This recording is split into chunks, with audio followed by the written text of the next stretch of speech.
There's nothing like listening to the radio, late at night when you're all alone. Something about the static between songs just adds this eerie vibe that makes you feel like you're the only person awake in the entire world. But sometimes the radio can do even better than that. Sometimes it can bring you company. That's what happened for one man when he heard a voice coming through his radio. A voice that may have been coming from beyond the grave. It all started when a man named Bill was driving home from work one day. He decided to tune his radio to an oldies station. As he drove, he started hearing some of his favorite songs from back in the day. Then suddenly, right in the middle of a song, he heard a voice. It said, "Do you have a name?" Bill looked around to see if anyone else was in the car. Maybe he'd forgotten and left the radio on in his office.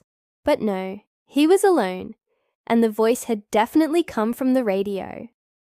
As he kept driving, the voice came again. It asked, "Can you hear me? Do you have a name?" Then it said, "I want to go home." Bill pulled over to the side of the road and turned off his engine. He sat there listening intently to the radio. Whoever or whatever was on the other side seemed to be waiting for him to respond. So Bill did. He told the voice his name and asked where it was. The response he got was not what he expected. At first, the voice seemed to whisper something, but then it got louder, almost as if someone had turned up the radio dial. The voice boomed, "I am in the house with you." Bill froze. Was this some kind of sick joke? Was someone playing a trick on him? Or was he really talking to a ghost? His curiosity got the better of him, and he decided to drive home. He figured whoever or whatever was on the radio would likely be gone by the time he got there, but he couldn't shake the feeling that something was off. And his unease only grew when he heard the voice say, "You are almost home." When he got inside, he went straight to the radio.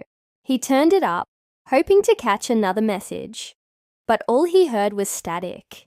Had it all been in his head? Was he going crazy? But then he noticed something strange. A knob on the radio was slowly turning. Bill wasn't sure what to make of it. He turned away for a second, and when he looked back, the knob had moved again. It continued to turn until it stopped at a specific frequency. Then the voice came again. This time it was much clearer. It said, "Turn on the light." Bill hesitated. What if this was some kind of dangerous trick? What if he was summoning something evil into his house?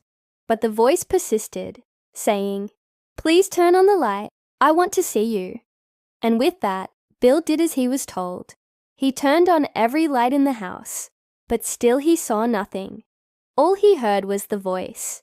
It was getting closer now, and it started to tell him things about his house. It told him things he knew were true, things that made him wonder if this really was a ghost. Was this entity somehow haunting his house? And if so, what did it want from him? Suddenly, the lights started flickering.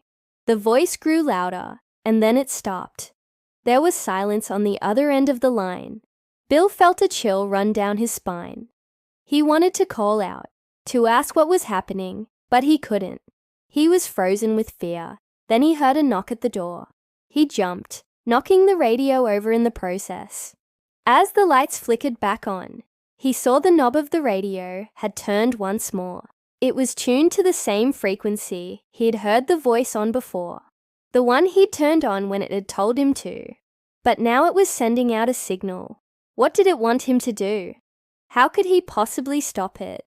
Bill didn't know what to do. He was trapped in his own home, at the mercy of a ghost that he couldn't see. Or maybe it wasn't a ghost. Maybe it was something else, something more sinister. But one thing he did know, he didn't want to find out what was on the other side of that radio signal. To this day, that radio remains a mystery. Some believe it was haunted, while others think Bill may have accidentally tuned into a frequency he wasn't supposed to. The truth is, no one knows for sure, and that's why